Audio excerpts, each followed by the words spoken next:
باللہ من الشیطان الرجیم بسم اللہ الرحمن الرحیم الصلاۃ والسلام علیک یا سیدی یا رسول اللہ الصلاۃ والسلام علیک یا سیدی یا حبیب اللہ الصلاۃ والسلام علیک یا سیدی یا سیدی یا سیدی یا رحمۃ للعالمین وعلی آلک واصحابک وازواجک اجمعین۔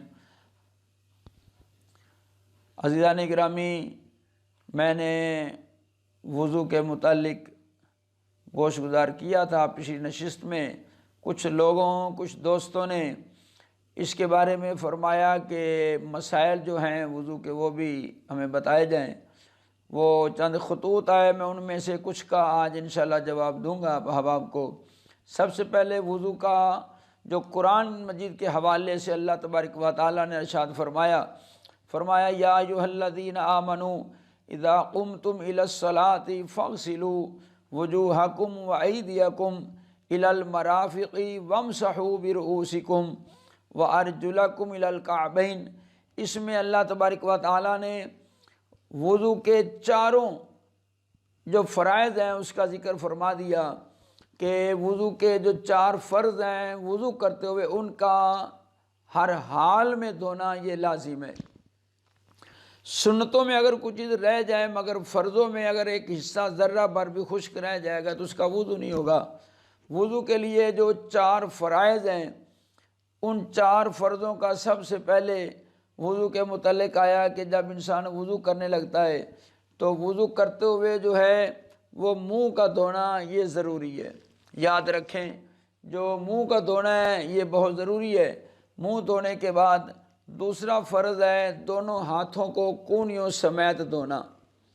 دونوں ہاتھوں کو آپ کونیوں سمیت دھوئیں گے، یہ ہے دوسرا فرض۔ تیسرا فرض ہے سر کے چوتھائی حصے کا مسح کرنا۔ یہ سارے کا یہ سنت میں آ جاتا ہے مگر سر کے چوتھے حصے کا مسح کرنا، اس کا طریقہ جو ہے میں پچھلی نشست میں مکمل آپ کی گوش گزار کر چکا ہوں۔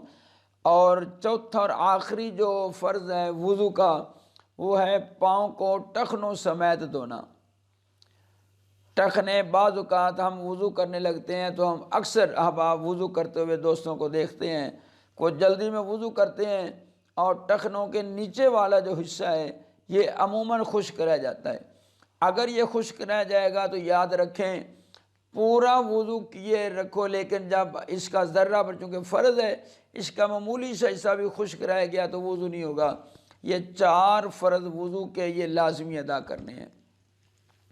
وضو جب انسان اکمل اور مکمل کر لیتا ہے، آقا حضور علیہ الصلوۃ والسلام آپ نے حدیث مبارکہ میں ارشاد فرمایا، کتب حدیث بڑی پڑھی ہیں وضو کے فضائل کے بارے میں، صرف 2 حدیثیں آج میں گوش گزار کروں گا صاحب برکت کے لیے۔ آقا حضور علیہ الصلوۃ والسلام نے فرمایا کہ جو بندہ وضو مکمل اور اکمل کرے، اور مکمل وضو صحیح طریقے سے، اکمل اور مکمل کا مطلب ہے صحیح طریقے سے تمام اعضاء کو جو وضو والے ہیں ان کو خوبصورت انداز میں دھو لے، ان کو جو بندہ مکمل وضو کرے گا، وضو کرنے کے بعد چہرے کو آسمان کی طرف اٹھا کے قبلہ رخ، دوسرا کلمہ جو کلمہ شہادت ہے، اشہد ان لا الہ الا اللہ وحدہ لا شریک لہ واشہد ان محمدا عبدہ و رسولہ پڑھے گا، اللہ تبارک و تعالیٰ اس اپنے بندے کے لیے جنت کے 8 دروازے کھول دے گا۔ حضور نے فرمایا وہ جس دروازے سے چاہے داخل ہو سکتا ہے۔ سبحان اللہ، کتنا پیارا ارشاد ہے میرے آقا کے نالین پاک کا صدقہ۔ دوسرے مقام پہ اپنے خادم حضرت بلال رضی اللہ تعالیٰ عنہ کو روایت میں آتا ہے کہ حضور علیہ الصلوۃ والسلام نے بلا کے ارشاد فرمایا، بلال یہ بتا جنت میں کس عمل کے سبب تو مجھ سے آگے آگے جا رہا تھا؟ میں جنت میں گیا، حضور نے فرمایا جنت میں نے تیرے قدموں کی آواز اپنے سے آگے آگے پائی۔ حضرت بلال رضی اللہ تعالیٰ عنہ آپ نے آقا حضور علیہ الصلوۃ والسلام کی بارگاہ میں ہدیۃً عرض کیا، حضور فداک امی و ابی یا رسول اللہ صلی اللہ علیہ وسلم، آقا میرے ماں باپ آپ پہ قربان ہوں حضور، اور تو کوئی عمل نہیں۔ جب میں اذان پڑھتا ہوں تو میں 2 نفل ادا کر لیتا ہوں، اور جب میرا وضو کبھی ٹوٹ جاتا ہے تو میں فوراً وضو کر لیتا ہوں۔ اس کا مطلب یہ ہوا کہ ہر وقت اپنے آپ کو باوضو رکھنا، اور وضو کی برکتیں یہ ہیں کہ حضور نے فرمایا بلال تیرے قدموں کی آہٹ میں نے اپنے سے آگے آگے سن لی۔ یہ ہے فضائل وضو کے۔ اب وضو کے مسائل کی طرف آتے ہیں۔ دوستوں نے سوال کیا ہے کہ اگر وضو کرتے ہوئے ہم سرما ڈالتے ہیں، اور سرما ڈالتے ہوئے اگر وضو کرتے ہوئے پلکوں کے ساتھ کچھ سرما جمع رہ گیا، یاد رکھیں اگر پتہ نہ چلا کہ سرما پلکوں کے ساتھ جمع ہوا ہے یا نہیں، اور وضو کر لیا، نماز بھی پڑھ لی، تو اس کا وضو بھی ہو گیا اور نماز بھی ہو گئی۔ لیکن اگر پتہ چل گیا تو پھر نہیں ایسا کرنا، پھر اس کو اچھی طرح صاف کر کے پلکوں کو وہ سرما اتارنا ہے۔ یہ یاد رکھیں اس بات کو کہ آپ نے اس کو اچھی طرح، اگر نہیں پتہ چلا پھر نماز بھی ہوگی، وضو بھی ہو گیا، لیکن اگر پتہ چل گیا ہے پھر اسی طرح نہیں بلکہ اس کو اچھی طرح اتارنا ہے۔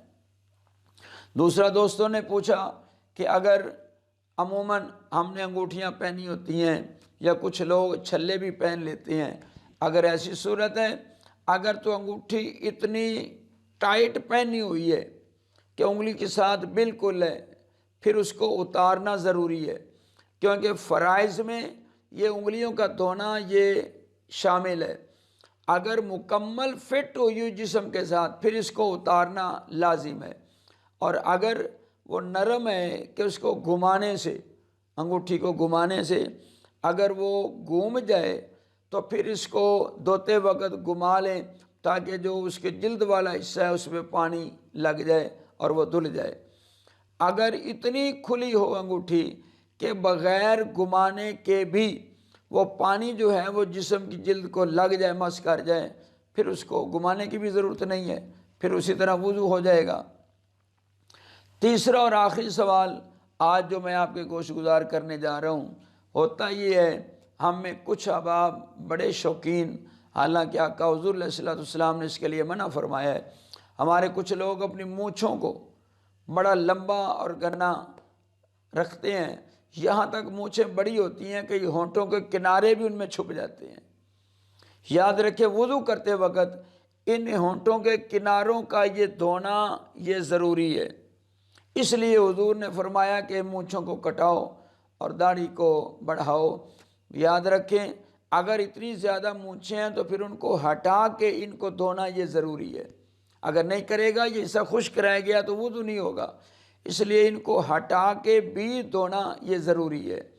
یہ آج کا انشاءاللہ نشست جو ہے آج کی وہ یہاں تک، انشاءاللہ العزیز اگلی نشست میں اس سے آگے سلسلہ جاری ساری رہے گا۔ اللہ تبارک و تعالیٰ کی بارگاہ میں دعائے اپنے محبوب کے نالین پاک کا صدقہ ہم سب کو دین کی سمجھ بوجھ عطا فرمائے، اور دین کا پیروکار ہمیں بنتے ہوئے دین کو آگے پھیلانے کی ہمیں توفیق عطا فرمائے۔ آمین ثم آمین، وآخر دعوانا الحمدللہ رب العالمین۔